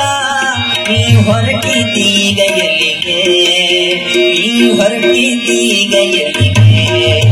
ಗಮ್ಮ ಗಮ್ಮ ಗಮ್ಮ ಗಮ್ಮ ಗಮ್ಮಾಡಿಸ್ತಾವ ಮಲ್ಲಿಗೆ, ನೀ ಮಲ್ಲಿಗೆ, ನೀ ಹೊರಟಿದ್ದೀಗ ಎಲ್ಲಿಗೆ, ನೀ ಹೊರಟಿದ್ದೀಗ ಎಲ್ಲಿಗೆ, ನೀ ಹೊರಟಿದ್ದೀಗ ಎಲ್ಲಿಗೆ, ನೀ ಹೊರಟಿದ್ದೀಗ ಎಲ್ಲಿಗೆ. ನೀ ಎಲ್ಲಿಗೆ, ನೀ ಎಲ್ಲಿಗೆ.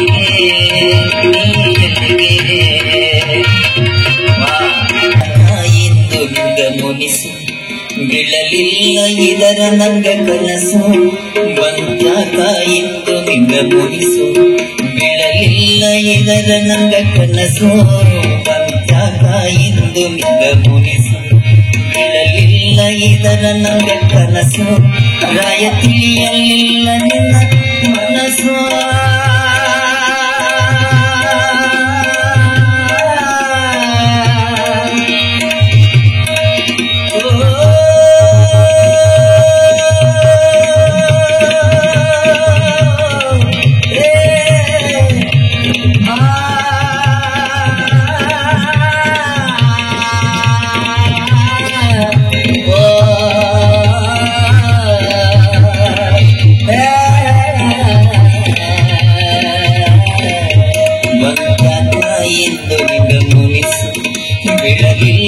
ಹೇಳಿದರ ನಂಗ ಕನಸು ಬಂದಾಗ ಎಂದು ಹಿಂಗ ಮುಗಿಸು ಬಿಡಲಿಲ್ಲ ಇದರ ನಂಗ ಕನಸು ರಾಯ ತಿಳಿಯಲಿಲ್ಲ ನಿನ್ನ ಮನಸ್ಸು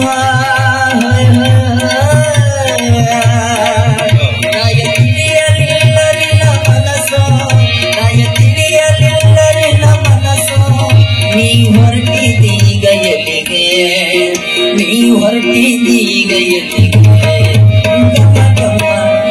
ಗಮ್ಮ ಗಮ್ಮ ಗಮ್ಮಾಡಿಸ್ತಾವ ಮಲ್ಲಿಗೆ ನೀ ಮಲ್ಲಿಗೆ ನೀ ಹೊರಟಿದೀಗ ಎಲ್ಲಿಗೆ ನೀ ಹೊರಟಿದೀಗ ಎಲ್ಲಿಗೆ ಗಮ್ಮ ಗಮ್ಮ ಗಮ್ಮ ಗಮ್ಮ ಗಮ್ಮಾಡಿಸ್ತಾವ ಮಲ್ಲಿಗೆ ನೀ ಮಲ್ಲಿಗೆ ನೀ ಹೊರಟಿದೀಗ ಎಲ್ಲಿಗೆ ನೀ ಹೊರಟಿದೀಗ ಎಲ್ಲಿಗೆ ಮಲ್ಲಿಗೆ ನೀ ಎಲ್ಲಿಗೆ ಮಲ್ಲಿಗೆ ನೀ ಎಲ್ಲಿಗೆ ಮಲ್ಲಿಗೆ ನೀ ಎಲ್ಲಿಗೆ ಮಲ್ಲಿಗೆ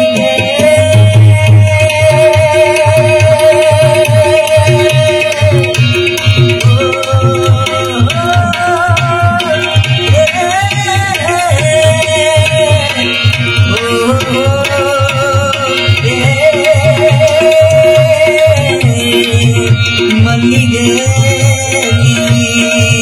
ಹೊರಟಿದೀಗ ಎಲ್ಲಿಗೆ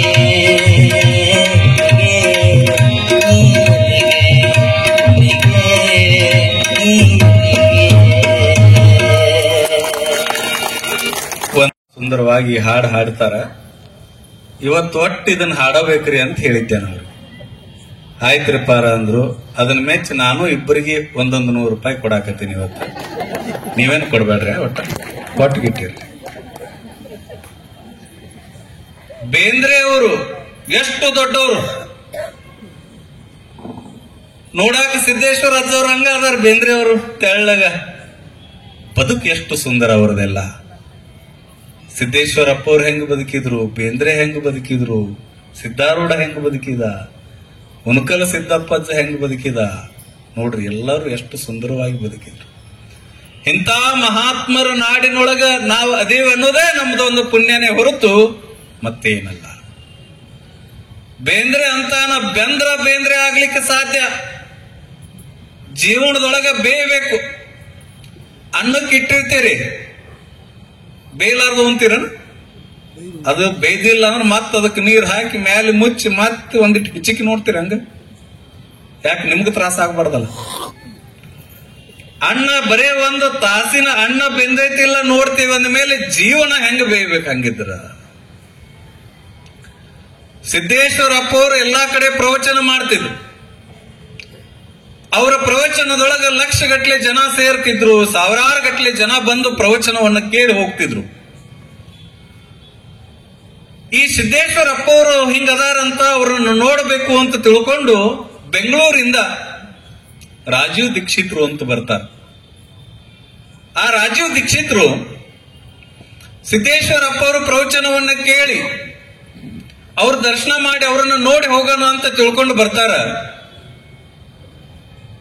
ಅವರ ಪ್ರವಚನ ಕೇಳಿ ಪ್ರಸಾದ ಮಾಡಿ ಅವ್ರ ಜೊತೆಗೆ ಒಂದಿಷ್ಟು ಸಮಯ ಕುತ್ಕೊಂಡು ಮಾತನಾಡುವಾಗ ರಾಜೀವ್ ದೀಕ್ಷಿತ್ರು ನೋಡ್ರಿ ಎಷ್ಟು ಸುಂದರ ಐತಿ ಮಾತು. ರಾಜೀವ್ ದೀಕ್ಷಿತ್ರ ಅಂದ್ರಂತ ಸಿದ್ದೇಶ್ವರ ಅಪ್ಪಗಳಿಗೆ, ಯಪ್ಪ ಇಷ್ಟು ಸಾವಿರಾರು ಗಟ್ಲೆ ಲಕ್ಷಾಂತರ ಗಟ್ಲೆ ಜನ ಬರ್ತಾರಲ್ಲ ನಿಮ್ ಪ್ರವಚನಕ್ಕೆ ಎದಕ್ಕೆ ಬರ್ತಾರ್ರಿ, ನನಗರ ಹುಚ್ಚಿಡೋದಕ್ಕೆ ನೋಡಿ ಅಂದ. ನಿಮ್ಮ ಪ್ರವಚನಕ್ಕೆ ಇಷ್ಟೆಲ್ಲ ಮಂದಿ ಬರ್ತಾರ, ಸಾವಿರಾರು ಗಟ್ಲೆ ಜನ ಬರ್ತಾರ, ಅದನ್ನ ಎದಕ್ಕೆ ಬರ್ತಾರ ಅಂತ ಕೇಳಿದ್ರೆ ಸಿದ್ದೇಶ್ವರ ಅಪ್ಪಗಳು ನನ್ನ ಪ್ರವಚನ ಕೇಳಾಕ್ ಬರ್ತಾರ ಅನ್ಲಿಲ್ಲ, ನನ್ ನೋಡಾಕ್ ಬರ್ತಾರ ಅನ್ಲಿಲ್ಲ, ನಾ ಎಷ್ಟು ಓದಿನಂತ ಕೇಳಾಕ್ ಬರ್ತಾರ ಅನ್ಲಿಲ್ಲ. ಪರ್ಯಾಯವಾಗಿ ಅವ್ರ ಮಾತು ಏನಿತ್ತು ಅಂದ್ರೆ ಬಹಳ ಸುಂದರ ಇತ್ತು. ನಾನು ಬೆಂದಿನ ಇಲ್ಲ ಅಂತ ನೋಡಾಕ್ ಬರ್ತಾರ ಈ ಜನ ಅಂತ ಹೇಳಿದ್ರಂತ ಸಿದ್ದೇಶ್ವರಪ್ಪ ಅವರು. ನಾ ಸರಿಯಾಗಿ 20 ವರ್ಷ ನನ್ನ ಅಧ್ಯಯನ ಮಾಡಿಸಿದ್ರಲ್ಲ ಗುರುಗಳು, ಇವ್ರು ಕುಂತ ಹೇಳಾಕತ್ತಾರಲ್ಲ ಚಲೋ ಓದ್ಯಾರ ಇಲ್ಲೋ, ಅಕ್ಕಿ ಬೆಂದೈತಿಲ್ಲ ನೋಡಾಕ್ ಬರ್ತಾರೆ ಹೊರತು ನನ್ನ ಪ್ರವಚನ ಕೇಳಾಕಲ್ಲ ಅಂದಿದ್ರಂದ್ರ ತಮ್ಮನ್ನ ಸಣ್ಣವ್ರನ್ನ ಮಾಡಿ ಈ ನಾಡಿನೊಳಗೆ ಭಕ್ತರನ್ನ ದೊಡ್ಡವರು ಮಾಡಿದಂತವ್ರು ಸಿದ್ದೇಶ್ವರ ಅಜ್ಜವರು ಅನ್ನುವಂಥದ್ದನ್ನ ನಾವು ಅರ್ಥ ಮಾಡ್ಕೊಳ್ಳೋದು. ಎಷ್ಟು ಸುಂದರವಾಗಿ ಬದುಕಿದ. ತಮ್ಮನ್ನ ತಾವು ಸಣ್ಣವ್ರನ್ನ ಮಾಡ್ಕೊಂಡ್ರೆ ಹೊರತು ಭಕ್ತರನ್ನ ದೊಡ್ಡವರನ್ನಾಗಿ ಮಾಡಿ ಕಿಂಕರನಲ್ಲಿ ಶಂಕರತ್ವವನ್ನು ಪಡ್ಕೊಂಡು ಈ ನಾಡಿಗೆ ಶಂಕರನಾದವರು ಸಿದ್ದೇಶ್ವರಜ್ಜವರು. ಒಂದ್ ಸ್ವಲ್ಪ ಬೆಂದೈತೆಲ್ಲ ನೋಡಕ್ ಬರ್ತಾರಂದ್ರೆ ಈ ಮಾತು ಎಷ್ಟು ತೂಕದ ಮಾತು. ಇದು ಒಂದು ಮಾತು ಸಾಕಲ್ಲ ಅವ್ರ ವ್ಯಕ್ತಿತ್ವ ಎಷ್ಟು ದೊಡ್ಡದಿತ್ತು ಅಂತ ನೋಡಾಕ ಕೇಳಾಕ. ಕಾರಣ ಮನುಷ್ಯ ಬೇಯಬೇಕು, ಪಕ್ವವಾಗಬೇಕು, ಹಣ್ಣಾಗಬೇಕು. ಸುಮ್ಮನೆ ಬಂದು ಬದುಕಿ ಕತ್ತಿನೂ ಬದುಕ್ತೈತೆ 120 ವರ್ಷ. ಕತ್ತಿ ಹೆಂಗ್ ವಯಸ್ಸಾಯ್ತು, ಕತ್ತಿ ಹೆಂಗ್ ಬುದ್ಧಿನ ಬರ್ಲಿಲ್ಲ ಅಂದ್ರ ಎಷ್ಟು ವರ್ಷ ಬದುಕತಿ, ಅಷ್ಟು ಬೇಯಬೇಕು, ಅಷ್ಟು ಹಣ್ಣಾಗಬೇಕು. ಹಂಗ ನಮ್ಮಲ್ಲಿ ಆಚಾರ ವಿಚಾರಗಳು ಬರಬೇಕು. ನಾವು ಪಕ್ವವಾಗಿ ಹಣ್ಣಾಗಿ ಆ ಹಣ್ಣು ಸಮಾಜಕ್ಕೆ ಉಪಯೋಗ ಆಗ್ಬೇಕು. ಅದೂ ನಿಜವಾದ ಬದುಕು ಅಂತಾರ ಅಪ್ಪವ್ರು. ಅದನ್ನು ಬಿಟ್ಟು ಈ ದ್ವೇಷ, ಅಸೂಹೆ ಹೊರಗೊಂದು ಒಳಗೊಂದು ಇಟ್ಕೊಂಡು ಜೀವನ ನಡೆಸೋದು ಎಷ್ಟು ದಿನ? ಸಂತೋಷದಿಂದ ಬದುಕು ಇರುವಷ್ಟು ದಿನ, ಸಂತೃಪ್ತಿಯಿಂದ ಬದುಕು ಇರುವಷ್ಟು ದಿನ. ಅಕ್ಬರನ ಆಸ್ಥಾನದೊಳಗ ತಾನ್ಸೇನ ಹಾಡ್ತಿದ್ದ. ತಾನ್ಸೇನ ಅಂದ್ರೆ ಇಡೀ ನಾಡು ಕಂಡಿರುವಂತದ್ದು, ವಿಶ್ವ ಕಂಡಿರುವಂತ ಅಪರೂಪದ ಸಂಗೀತಗಾರ. ಅಕ್ಬರನಿಗೆ ಏನಾದ್ರೂ ಒಂದಿಷ್ಟು ಮನಸ್ಸಿಗೆ ಬೇಜಾರಾಯ್ತು, ಏನಾದ್ರೂ ಒಂದಿಷ್ಟು ಸಂಗೀತ ಕೇಳಬೇಕು ಅನಿಸ್ತು ಅಂದ್ರೆ ತಾನ್ಸೇನಿಗೆ ಬರ್ಲಿಕ್ಕೆ ಹೇಳ್ತಿದ್ದ. ಮಹಾರಾಜನ ಅಪ್ಪನೇ ಆಗೈತಿ ಅಂತ ತಿಳ್ಕೊಂಡು ತಾನ್ಸೇನ ಬಂದ. ಅವ ಬಂದಾಗ ಒಮ್ಮೆ ಹಾಡವ ಆ ಹಾಡವನ್ನ ಕೇಳಿದ ತಕ್ಷಣ ತಾನ್ಸೇನಗ ಏನಾದ್ರೂ ಒಂದಿಷ್ಟು ಸಂಪತ್ತು ಕೊಡ್ತಿದ್ದ. ಅದನ್ನ ಕೇಳಿ ಸಂತೋಷ ಆಗ್ತಿದ್ದ. ಇಷ್ಟು ಸುಂದರ ಹಾಡ್ತಿದ್ದ ಅಂದ್ರ ತಾನ್ಸೇನ ಹಾಡುವುದನ್ನ ಕೇಳಿದ್ರ ದನದ ಕೊಟ್ಟಿಗೆಯೊಳಗಿರುವಂತ ಆಕಳುಗಳು ಕೂಡ ಗೋನ್ ಅಳ್ಳಾಡಿಸ್ತಿದ್ವು ಅಂತ ಅಷ್ಟು ಸುಂದರವಾಗಿ ಹಾಡ್ತಿದ್ದ ತಾನ್ಸೇನ. ಮನಸ್ಸೊಳಗ ಸ್ವಚ್ಛ ಇತ್ತು, ಭಾವಶುದ್ಧ ಇತ್ತು. ಏನಾರೇ ಒಳಗಿಟ್ಕೊಂಡು ಕೆಲಸ ಮಾಡಿದ್ರೆ ಯಾವ್ದು ಸಕ್ಸಸ್ ಆಗಂಗಿಲ್ಲ. ಒಳಗ ಸ್ವಚ್ಛ ಇದ್ದ, ಭಾವ ಪರಿಶುದ್ಧವಾಗಿತ್ತು, ಹಾಡ್ತಿದ್ದ. ಅಕ್ಬರನ ಆಸ್ಥಾನದೊಳಗೆ ಹಾಡುವಾಗ ಯಾರಾದ್ರೂ ಕೆಲಸ ಮಾಡ್ತಿದ್ರ ತಾನ್ಸೇನನ ಸಂಗೀತ ಕೇಳ್ತಾ ಕೇಳ್ತಾ ಕೇಳ್ತಾ ಕೆಲಸ ಮಾಡೋರು. ದನಕರಗಳು ಗೋನ್ ಹಾಕ್ತಿದ್ದು. ತಾನ್ಸೇನನ ಸಂಗೀತ ಎಷ್ಟು ಅದ್ಭುತ ಇತ್ತು ಅಂದ್ರೆ ಹೇಳ್ತಾರವ್ರು, ಯಾವ್ದಾರ ಆಕಳ ಹಾಲು ಕೊಡ್ತಿದ್ದಿಲ್ಲ ಅಂದ್ರೆ ತಾನ್ಸೇನನ ಸಂಗೀತ ಕೇಳಿದ್ರೆ ಆಕಳ ಹಾಲು ಕೊಡಾಕ್ ಪ್ರಾರಂಭ ಮಾಡ್ತಿತ್ತಂತ. ಅಷ್ಟು ಅದ್ಭುತವಾಗಿರುವಂತ ಸಂಗೀತ ತಾನ್ಸೇನನ ಸಂಗೀತ. ಯಾಕ? ಭಾವಶುದ್ಧಿ ಇತ್ತು. ಅಕ್ಕ ಮಹಾದೇವಿ ಅದನ್ನೇ ಹೇಳಿದ್ಲು ತನ್ನ ವಚನದೊಳಗ, ತನು ಶುಚಿ, ಮನ ಶುಚಿ, ನಡೆ ಶುಚಿ, ನುಡಿ ಶುಚಿ, ಭಾವಶುಚಿ ಆದವರನ್ನು ತೋರ ಚೆನ್ನ ಮಲ್ಲಿಕಾರ್ಜುನ ಅಂತ. ಎಂತವರನ್ನ ನನಗೆ ತೋರಿಸಪ್ಪ ಮಲ್ಲಿಕಾರ್ಜುನ. ರೊಕ್ಕ ಇದ್ದವ್ರನ್ನ, ಬ್ಯಾಂಕ್ನಾಗ ಅಕೌಂಟ್ನಾಗ ದುಡ್ಡು ಬಾಳ್ ಇಟ್ಟವ್ರನ್ನ, ಪ್ಲಾಟ್ ಬಾಳ್ ಇಟ್ಟವ್ರನ್ನ, ಲೇಔಟ್ ಮಾಡಿದವ್ರನ್ನ ಅನ್ಲಿಲ್ಲ. ನಾವಾದ್ರೆ ಅಂತವ್ರ ಗೆಳತನ ಮಾಡಕ್ ಚಲೋ ಮಾಡ್ತೇವಿ, ರೊಕ್ಕ ಇದ್ದವ್ರ ಗೆಳತನ ಮಾಡಕ್ ಚಲೋ ಮಾಡ್ತೇವಿ. ಗೆಳತನ ಮಾಡಿದ್ಲು ಮಲ್ಲಿಕಾರ್ಜುನನ ಗೆಳತನ ಮಾಡಿರುವ ಅಕ್ಕ ಮಹಾದೇವಿ ಅಂತಾಳ. ಎಂತವ್ರನ್ನ ನನಗ್ ಭೇಟಿ ಮಾಡಿಸು ಮಲ್ಲಯ್ಯ, ಮಲ್ಲಯ್ಯ ನನಗ್ ಎಂತವ್ರನ್ನ ಭೇಟಿ ಮಾಡಿಸಪ್ಪ ಅಂದ್ರ ತನು ಶುಚಿ, ಮನ ಶುಚಿ, ನಡೆ ಶುಚಿ, ನುಡಿ ಶುಚಿ. ತನೂನು ಸ್ವಚ್ಛ ಇರಬೇಕು, ಅವ್ರದ್ದು ಮನಸ್ಸು ಸ್ವಚ್ಛ ಇರಬೇಕು, ನಡೆ ಶುಚಿ ಇರಬೇಕು, ಅವ್ರ ನುಡಿನೂ ಶುಚಿ ಇರಬೇಕು. ಇದರ ಜೊತೆಗೆ ಮಾತಂತಾಳ ಅಕ್ಕ ಮಹಾದೇವಿ, ಭಾವ ಶುಚಿಯಾದವರನ್ನು ತೋರ ಚೆನ್ನ ಮಲ್ಲಿಕ. ಇವು 4 ಅಷ್ಟ ಅಲ್ಲ, ಇವು 4 ಚಲೋ ಇದ್ದು ಒಳಗ ಮತ್ತೆ ಹೊಲಸಿತ್ತಂದ್ರ ಅದು ಕೆಡ್ತ. ತನು, ಮನ, ನಡೆ, ನುಡಿ ಇವೆಲ್ಲ ಸ್ವಚ್ಛ ಇದ್ದು ಮತ್ತೆ ಭಾವ ಶುದ್ಧಿ ಇಲ್ಲ ಅಂದ್ರೆ ನಡೆಯಂಗಿಲ್ಲಪ್ಪ. ಭಾವ ಶುಚಿ ಇದ್ದವ್ರನ್ನು ನನಗೆ ತೋರಿಸು ಚೆನ್ನ ಮಲ್ಲಿಕಾರ್ಜುನ ಅಂತಾಳ. ಈ ವಚನ ಬಹಳಷ್ಟು ಸುಂದರವಾಗಿ ಸಿದ್ದೇಶ್ವರಪ್ಪಗಳಿಗೆ ಹೋಲ್ತದ. ಯಾಕ? ಅವರ ತನು ಶುಚಿಯಾಗಿದ್ರು, ಮನಶುಚಿಯಾಗಿದ್ರು, ಅವರ ನಡೆ ಶುಚಿಯಾಗಿತ್ತು, ಅವರ ನುಡಿಯಂತೂ ವಿಶ್ವ ಕೇಳಿತ್ತು. ನೋಡ್ರಿ ಎಷ್ಟು ಸುಂದರ. ಅಕ್ಕ ಮಹಾದೇವಿ ವಚನಕ್ಕ ಪರ್ಯಾಯವಾಗಿ ಬದುಕಿದವರು ಸಿದ್ದೇಶ್ವರ ಅಪ್ಪಗಳು. ತನು ಶುಚಿ, ಮನಶುಚಿ, ನಡೆ ಶುಚಿ, ನುಡಿ ಶುಚಿ. ಅಷ್ಟ ಅಲ್ಲ, ಐದನೇದು ಒಂದಿಟ್ಟಿದ್ಲಲ್ಲ ಅಕ್ಕ ಪ್ರಶ್ನೆ, ಭಾವ ಶುಚಿ. ಆ ಭಾವನೂ ಶುಚಿಯಾಗಿ ಬದುಕಿದವರು. ಅವರ ತನುನೂ ಶುಚಿಯಾಗಿತ್ತು, ಮನ ಶುಚಿಯಾಗಿತ್ತು, ನಡೆ ಶುಚಿಯಾಗಿತ್ತು, ನುಡಿ ಶುಚಿಯಾಗಿತ್ತು, ಭಾವನೂ ಶುಚಿಯಾಗಿತ್ತು.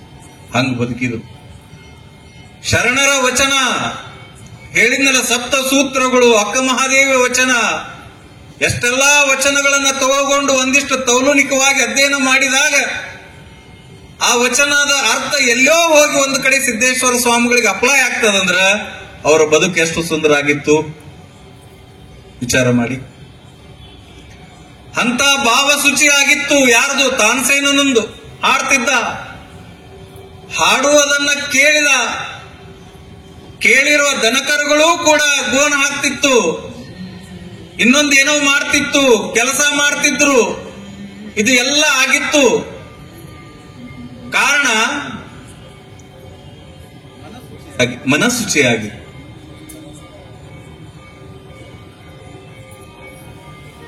ತನು ಶುಚಿ, ಭಾವ ಶುಚಿ, ಇದು ಎಲ್ಲ ಶುಚಿಯಾಗಿತ್ತು. ಅಂತಹ ಸಂದರ್ಭದಲ್ಲಿ ತಾನ್ಸೇನನಿಗೆ ಒಂದು ಮಾತು ಕೇಳಿದ ಅಕ್ಬರ್. ಏನು ಕೇಳ್ರಿ, ಬಹಳ ಸುಂದರ ಐತಿ ಈ ಘಟನಾ. ಅಕ್ಬರ್ ಕೇಳಿದ ಏನಂತ, ಅಲ್ಲೋ ತಾನ್ಸೇನ್, ಇಷ್ಟು ಸುಂದರವಾಗಿ ನೀ ಹಾಡ್ತೀಯಲ್ಲಪ್ಪ, ನೀನ ಇಷ್ಟು ಸುಂದರವಾಗಿ ಹಾಡ್ತೀಯ ಅಂದ್ರೆ ನಿನಗೆ ಕಲಿಸಿದ ಗುರು ಎಂತ ಇರಬೇಕು?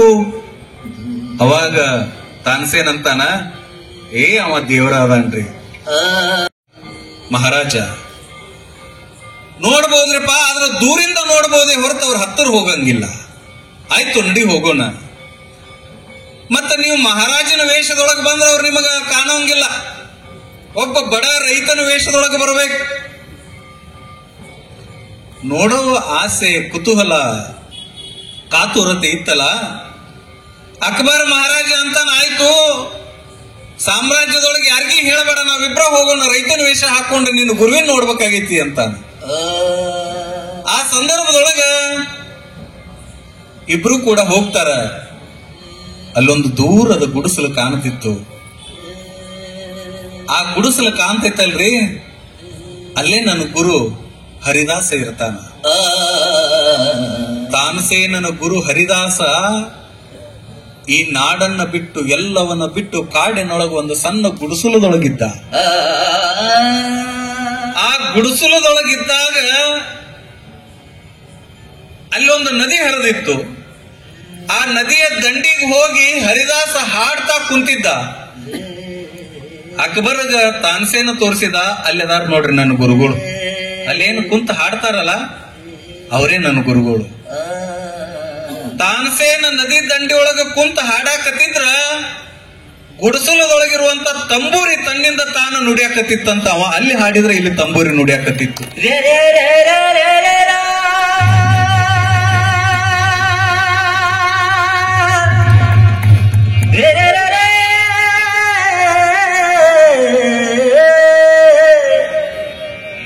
ತರವಲ್ಲತ್ತಾಗಿ ನಿನ್ನ ತಂಬೂರಿ ಸ್ವರ ಬರದೆ ಬಾರಿ ಸಾದಿರೋ ತಂಬೂರಿ. ತರವಲ್ಲತ್ತಾಗಿ ನಿನ್ನ ತಂಬೂರಿ ಸ್ವರ ಬರದೆ ಬಾರಿ ಸಾದಿರೋ ತಂಬೂರಿ. ಸರಸ ಸಂಗೀತದ ಕುರುಹುಗಾನರಿಯದೆ, ಸರಸ ಸಂಗೀತದ ಕುರುಹುಗಾನರಿಯದೆ ಬರದೆ ಬಾರಿ ಸಾದಿರೋ ತಂಬೂರಿ. ತರವಲ್ಲ ತರವಲ್ಲತ್ತಾಗಿ ನಿನ್ನ ತಂಬೂರಿ ಬರದೆ ಬಾರಿ ಸಾದಿರೋ ತಂಬೂರಿ.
ಬಾಳಕ್ಷ ರಚಿಸಿದ ತಂಬೂರಿ ಬಾಳಬಲ್ಲವರಿಗೆ ಬಾಳಬಲ್ಲವರಿಗೆ ಬಾಳಬಲ್ಲವರಿಗೆ ತಂಬೂರಿ ದೇವ ಬಾಳಕ್ಷ ರಚಿಸಿದ ತಂಬೂರಿ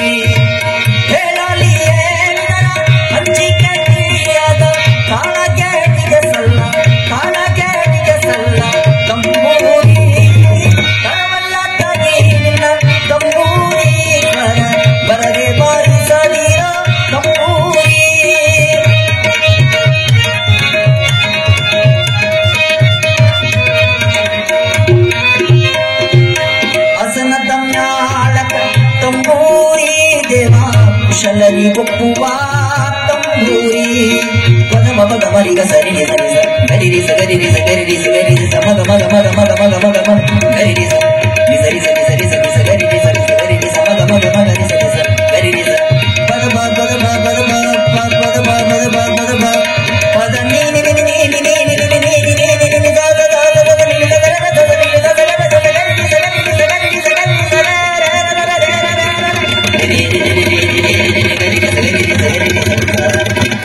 ಮಗ ಮಗ ಮಗ ಮಗ ಮಗ ಸರಿ ಸ ಪದ ಬ ಪದ ಬ ಪದ ಬ ಪದ ನೀ ನೀ ನೀ ನೀ ನೀ ನೀ ನೀ ನೀ ನೀ ನೀ ನೀ ನೀ ಬ ನಿಗಿ ಸ ಗರಿ ಸ ನಿಗಿ ಸ ರಿ ಸ ರಿ ಸ ರಿ ಸ ಗರಿ ಸ ಗರಿ ಸ ಗರಿ ಸ ಗರಿ ಸ ಗರಿ ಸ ಗರಿ ಸ ಮಗ ಮಗ ಮಗ ಮಗ ಮಗ ಮಗ ಪದ ಬ ಬ ಬ ಪದ ಬ ಬ ಬ ಪದ ಬ ಬ ಬ ಪದ ನೀ ನೀ ನೀ ನೀ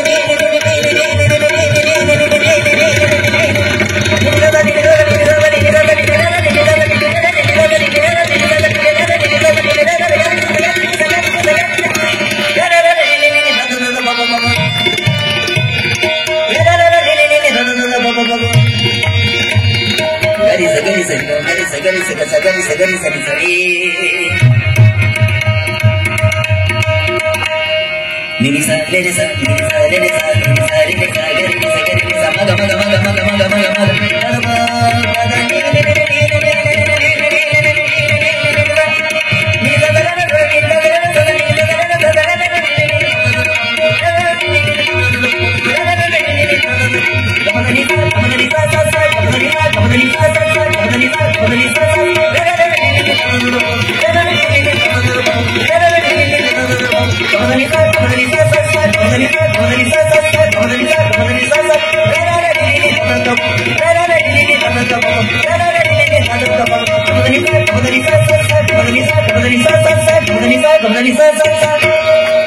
ಶಿಶುರಾಳದೀಶನ ಓದು ಪುರಾಣದಿ ಸರಗಿ ಬಾರಿಸೋ ತಂಬೂರಿ ಕರವಲ್ಲ ತಗಿರಿನ ತಂಬೂರಿ ಬರಲಿ ಬಾರಿಸದಿರ ತಂಬೂರಿ ಕರವಲ್ಲ ತಗಿರಿನ ತಂಬೂರಿ ಬರಲಿ ಬಾರಿಸದಿರ ಬರಲಿ ಬಾರಿಸದಿರ ಬರಲಿ ಬಾರಿಸದಿರ ತಂಬೂರಿ. ಜೋರಾದ ಚಪ್ಪಾಳೆಯನ್ನು ತಟ್ರಿ. ಬಂದಾರ ನಮ್ಮ ಹನುಮಂತ ಅದನಲ್ಲ, ಅವನು ತಬಲಾ ಅಂತಂದ್ರ ನನಗೆ 2 ಹೊಟ್ಟೆ ಅಕ್ಕ. ಯಾಕಂತಂದ್ರ ತಬಲಾ ಅಂದ್ರ ಬಾಳ ಖುಷಿ ನನಗ. ಅವ ಎಲ್ಲರ ಬರ್ತಾನ ಅಂತಂದ್ರ ನನಗ ಇಷ್ಟು ಖುಷಿ ಆಕೈತಿ, ನನ್ನ ಪ್ರವಚನ ಗೆತ್ತಪ್ಪ ಅನ್ಕೋತೀನಿ ನಾ ಎಲ್ಲರೂ ಹೊಂಟ್ರ. ಕಾರಣ ಅಷ್ಟು ದೊಡ್ಡ ಕಲಾವಿದರಿಬ್ರು ನಮ್ಮ ಕರೆಗೆ ಕೊಟ್ಟು ಬಂದ್ರು. ಅಷ್ಟೇ ಅಲ್ಲ, ಅಶ್ವಥ್ ಅವರು ಹಾಡಿದ್ರಿ ನಾಡಿನೊಳಗ, ಅವ್ರಕ್ಕಿಂತ ಒಂದು ಗುಂಜಿ ಹೆಚ್ಚ ಅನ್ನುವಂಗ ನಮ್ಮ ಗವಾಯಿಗಳು ಇವತ್ತು ಅವರಿಬ್ರು ಕೂಡ ಹಾಡಿದ್ರು. ನೀವೆಲ್ಲರೂ ಪ್ರೀತಿಯಿಂದ ಒಬ್ಬ ತಾಯಿ ಎದ್ದು ನಿಂತ ಚಪ್ಪಾಳಿ ಹೊಡೋದು ಅಂದ್ರ ಇದಕ್ಕಿಂತ ದೊಡ್ಡದು ಏನು ಬೇಕು ಈ ನಾಡಿನೊಳಗ? ಕಾರಣ ಏನು ಅಂತಂದ್ರ, ಹರಿದಾಸ ನದಿಯ ದಂಡಿಯೊಳಗ ಕುಂತ ಹಾಡಾಕತ್ರ ಇಲ್ಲಿ ಗುಡಿಸಲದೊಳಗ ತಂಬೂರಿ ನುಡಿತಿತ್ತು ಅಂದ್ರ ಅವ್ರು ಎಷ್ಟು ದೊಡ್ಡವ್ರು ಇರ್ಬೇಕು ಈ ನಾಡಿನೊಳಗ, ಹೆಂಗರ ಬದುಕಿರ್ಬೇಕು ಅವರು. ಅದನ್ನು ನೋಡಿ ಆಶ್ಚರ್ಯ ಆಯ್ತು ಅಕ್ಬರನಿಗೆ. ಅಲ್ಲ, ನದಿ ದಂಡಿಯೊಳಗ ಕುಂತ ಹಾಡಾಕತ್ರ ತಂಬೂರಿ ತನ್ನಿಂದ ತಾನ ನುಡಿತೈತಲ್ಲೋ ಅಂತ. ಅವಾಗ ತಾನಸೇನಂತಾನ, ಮಹಾರಾಜ ನಾ ಹಾಡೋದು ನಿನ್ನ ಮೆಚ್ಚಸಾಕ, ನಾ ಹಾಡೋದು ನಿನ್ನ ಮೆಚ್ಚಸಾಕ, ನನ್ನ ಗುರು ಹಾಡೋದು ದೇವರನ್ನ ಮೆಚ್ಚಸಾಕೆ ಹೊರತು ನಿನ್ನಂತವ್ರನ್ನ ಮೆಚ್ಚಸಾಕಲ್ಲ ಅಂತ. ಮತ್ತಿಷ್ಟು ಚಂದ ಹಾಡ್ತಾನಲ್ಲ, ಹರಿದಾಸ ಹಾಡಾಕತ್ರ ಹಾರುವ ಪಕ್ಷಿಗಳು ಒಂದು ಕ್ಷಣ ನಿಂತು ಕೇಳಿ ಮುಂದೆ ಹೋಗ್ತಿದ್ವು ಅಂತ. ಹರಿಯುವ ನದಿ ಕೂಡ ಒಂದು ಕ್ಷಣ ನಿಂತು ಮುಂದೆ ಹೋಗ್ತಿತ್ತು ಅಂತ ಕವಿ ಬರಿತಾನ. ನಾ ಹಾಡೋದು ನಿನ್ನ ಮೆಚ್ಚಸಾಕ, ನನ್ನ ಗುರು ಹರಿದಾಸ ಹಾಡೋದು ದೇವರನ್ನ ಮೆಚ್ಚಸಾಕ. ಇನ್ನೂ ಒಂದು ಮಾತು ಹೇಳ್ತಾನ, ಬಹಳ ಅದ್ಭುತ ಮಾತು. ಏನು ಅಂತಂದ್ರ, ನಾ ಹಾಡೋದು ನಿನ್ನ ನಿನ್ನ ಸಂಪತ್ತಿಗಾಗಿ. ನಾನು ಆಸ್ಥಾನದೊಳಗೆ ಏನ್ ಹಾಡ್ತೀನಿ ಅದು ನಿನ್ನ ಸಂಪತ್ತಿಗಾಗಿ. ನನ್ನ ಹರಿದಾಸ ಹಾಡೋದು ಸಂತೃಪ್ತಿಗಾಗಿ ಹಾಡ್ತಾನೆ ಹೊರತು ಸಂಪತ್ತಿಗಾಗಿ ಹಾಡಂಗಿಲ್ಲ ಅಂತ ತಿಳ್ಕೊಂಡು ತಾನಸೇನ ತನ್ನ ಗುರುವಿನ ಬಗ್ಗೆ ಹೇಳಿದಾಗ, ಸಂಪತ್ತಿಗಾಗಿ ಬದುಕಿದವರಲ್ಲ ಸಿದ್ದೇಶ್ವರಪ್ಪಗಳು, ಜೀವನದೊಳಗೆ ಸಂತೃಪ್ತಿಗಾಗಿ ಸಂತೋಷಕ್ಕಾಗಿ ಬದುಕಿದ್ರು, ಸಂತೋಷಕ್ಕಾಗಿ ಬದುಕಿದ್ರು, ಸಂತೃಪ್ತಿಗಾಗಿ ಬದುಕಿದ್ರು ಅನ್ನೋದಕ್ಕ ಈ ನಾಡಿನೊಳಗೆ ಎಷ್ಟೆಲ್ಲ ಉದಾಹರಣೆಗಳದಾವ. ಅದಕ್ಕೆ ನಾವು ಒಳಗೂ ಸ್ವಚ್ಛ ಆಗಬೇಕು, ಹೊರಗೂ ಸ್ವಚ್ಛ ಆಗಬೇಕು. ಅಂತರಂಗದಲ್ಲಿ ಅರಿವಾದೊಡೇನಯ್ಯ, ಬಹಿರಂಗದಲ್ಲಿ ಕ್ರಿಯಿಲ್ಲದನ್ನಕ್ಕ. ದೇಹವಿಲ್ಲದಿರ್ದೊಡೆ ಪ್ರಾಣಕ್ಕಾಶ್ರಯ ಉಂಟೆ, ಕನ್ನಡಿ ಇಲ್ಲದಿರ್ದೊಡೆ ತನ್ನ ಮಗುವು ತಾ ಕಾಣಬಹುದೇ. ಸಾಕಾರ ನಿರಾಕಾರ ಏಕೋ ದೇವ, ನಮ್ಮ ಕೂಡಲ ಸಂಗಮ ದೇವ ಅಂತ ಬರೀತಾರೆ.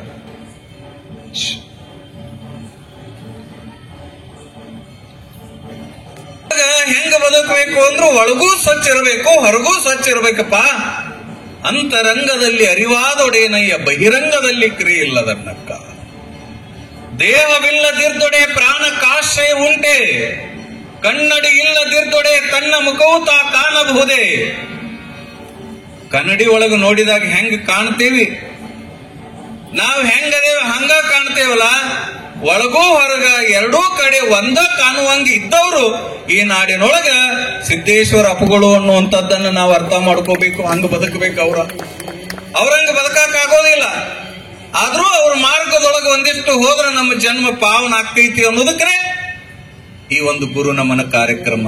ಅವ್ರ ಬಗ್ಗೆ 4 ಮಾತು ಕೇಳುವುದು, ಅವ್ರ ಹಾದಿ ಎಂತಾದಿತ್ತು ಅನ್ನೋದನ್ನ ತಿಳ್ಕೊಳ್ಳೋದು, ಅವ್ರು ಹೋದ ದಾರಿ ಹೆಂಗಿತ್ತಂತ ತಿಳ್ಕೊಂಡು ಅದ್ರೊಳಗೆ ಅವ್ರು ಏನು ಗುರಿ ಮುಟ್ಟಿದ್ರು ಆ ದಾರಿ ಒಳಗೆ ಹೋಗಿ ನಮಗೂ ಗುರಿ ಮುಟ್ಟಕ್ ಆಕೈತಿಲ್ಲೋ ಗೊತ್ತಿಲ್ಲ, ಅದು ಸುಮ್ಮ ಆ ದಾರಿ ಒಳಗಡೆ ಹೋಗುವ ಪ್ರಯತ್ನವನ್ನು ಮಾಡೋದಕ್ಕೆ ಈ ಒಂದು ಗುರು ನಮನ ಕಾರ್ಯಕ್ರಮ ಅನ್ನೋದನ್ನ ನಾವು ಅರ್ಥ ಮಾಡ್ಕೊಳ್ಬೇಕು ಅನ್ನುವಂಥ ವಿಚಾರವನ್ನು ಹೇಳಿ, ತನು ಶುಚಿ, ಮನಶುಚಿ, ನಡೆ ಶುಚಿ, ನುಡಿ ಶುಚಿ, ಭಾವ ಶುಚಿಯಾಗಿ ಬದುಕಿದವರು ಸಿದ್ದೇಶ್ವರಪ್ಪಗಳು. ನಮ್ಮ ತನುವನ್ನೂ ಶುಚಿಯಾಗಿಟ್ಟುಕೊಳ್ಳೋಣ, ಮನವನ್ನೂ ಶುಚಿಯಾಗಿಟ್ಟುಕೊಳ್ಳೋಣ, ಭಾವವನ್ನೂ ಶುಚಿಯಾಗಿಟ್ಟುಕೊಳ್ಳೋಣ, ನಮ್ಮ ನಡೆ ನುಡಿ ಶುಚಿಯಾಗಿಟ್ಟುಕೊಂಡು ಜೀವನದೊಳಗೆ ಈ ದೇಹವನ್ನು ಕೊಟ್ಟಾನಂದ ಮೇಲೆ ದೇವರು ಇದನ್ನು ಒಂದು ಸ್ವಲ್ಪ ಕೆಡಿಸ್ಕೊಳ್ಳಾರ್ದ, ಚಟಗಳನ್ನ ಮಾಡ್ಲಾರ್ದ. ಎಷ್ಟೋ ಮಂದಿ ಈ ದೇಹವನ್ನು ಕೆಡಿಸ್ಕೊಳಕತ್ತಾರ. ಮಿತಾಹಾರಿಯಾಗಿ ದೇಹವನ್ನು ಎಷ್ಟು ಸುಂದರವಾಗಿ ಇಟ್ಕೊಂಡಿದ್ರು ಅಪ್ಪಗಳು ಅನ್ನುವಂಥದ್ದೇ ನಮಗೆ ಮಾರ್ಗದರ್ಶನ. Those we have many built temples, what can I do? Build poor men am I. My body is shrine, its pillars are my leg, golden pinnacle is my head. Hear me, Kudal Sangama Lord. There is destruction for physical temple. There is no destruction for that of knowledge. ವಿಶ್ವಗುರು ಬಸವಣ್ಣ ಅಂತ ಬದುಕಿದ್ರೆ ಹಿಂಗ ಬದುಕೋ ತಮ್ಮ. ಜೀವನದೊಳಗ ಕತ್ತಿನೂ ಬದುಕ್ತಾವ, ಹಂದಿನೂ ಬದುಕ್ತೈತಿ ಮನೆ. ಇನ್ನೊಬ್ಬರ ಮನೆಯನ್ನು ಮುಸುರಿ ತಿಂದು ಬೇಡ. ಕಾಯಕ ಮಾಡಿ ತನು ಶುಚಿಯಾಗಿಟ್ಟು, ಮನ ಶುಚಿಯಾಗಿಟ್ಟು, ನಮ್ಮ ಹೋಗುವ ದಾರಿ ನಡೆ ನುಡಿ ಎರಡೂ ಶುಚಿಯಾಗಿಟ್ಕೊಂಡು, ಅಂತರಂಗದೊಳಗೆ ಭಾವ ಶುಚಿಯಾಗಿಟ್ಕೊಂಡು ಹೋಗಿದ್ರ ನಾವು ಕೂಡ ಸಿದ್ದೇಶ್ವರಪ್ಪ ಅವ್ರು ಹೋದ ಮಾರ್ಗದೊಳಗೆ ಸ್ವಲ್ಪ ಹೋಗಬಹುದು ಅನ್ನೋದಕ್ಕೆ ಈ ಒಂದು ಗುರು ನಮನ ಕಾರ್ಯಕ್ರಮ. ನೀವೆಲ್ಲರೂ ಹಾಗೆ ಬದುಕಬೇಕು ಅನ್ನೋದಕ್ಕೆ ಈ ಒಂದು ಕಾರ್ಯಕ್ರಮ ಅನ್ನುವಂತ ಮಾತನ್ನು ಹೇಳಿ, ಮಣ್ಣ ಕನಕನದಲ್ಲಿ ತಂಪು ತನಿವೆಗಳಿರಲಿ, ಒಲವಿನ ಹೊರತೆ ನಿಮ್ಮದೆಂದೂ ಬತ್ತದಿರಲಿ, ಕಸವು ರಸವಾಗಿ ಬಾಳು ನಂದನವಾಗಿ ನಿಮ್ಮೆಲ್ಲರಿಗೂ ಸಿದ್ದೇಶ್ವರ ಅಪ್ಪಂಗಳವರ ಕೃಪಾ, ಅವರ ಆಶೀರ್ವಾದ ನಿಮ್ಮ ಮನೆಗೆ, ನಿಮ್ಮ ಮನೆತನಕ್ಕ, ನಿಮ್ಮ ಮಕ್ಕಳಿಗೆ ಅವರ ಆಶೀರ್ವಾದ ಹೊಳೆಯಾಗಿ ಹರಿದು ಬರಲಿ. ಸದಾಕಾಲ ನಿಮ್ಮ ಮನೆತನದ ಮೇಲೆ ಅವರ ಆಶೀರ್ವಾದ ಇರ್ಲಿ ಅಂತ ಹಾರೈಸಿ ನನ್ನೀ ಎರಡು ಮಾತಿಗೆ ವಿರಾಮ ಹೇಳ್ತಿದ್ದೇನೆ. ಎಲ್ಲರಿಗೂ ಶರಣು, ಶಿವಶರಣಾರ್ಥಿಗಳು.